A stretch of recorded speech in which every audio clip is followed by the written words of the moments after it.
Riubškytė žinau. Jie dėvi. Knieze dalykinė, mačiau. Klarikų kiek yra.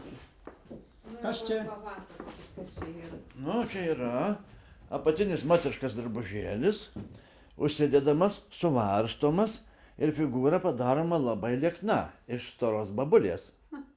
Taip. Čia tie įrankiukai yra pakelt moteriškas grožybės. Čia truputėlį yra metalo. Ir vaikinas, kai šoka su ta materim. Tai va.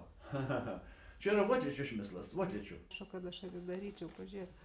O, čia įlenda į vidų, užmauna. Čia tie šnūrai dėmesys. O, jo šniūrai. Vienas vyras tempė tą pusę šniūrą, kitas viena. Aš žinau, kad tai buvo, bet nesu mačiusi va taip tokio. Jo. Aš žinau, kad tai. Betį matyti. Ben nežinau kažkur tai, nežinau. Čia matyti trūksta diržo kažkokio dar. Dar vieno gal trūksta. tarpe. Jis sako, niek apsikarėsi, sako, nečiupinėk, apsikarėsi. Jo. Aš galvoju, jeigu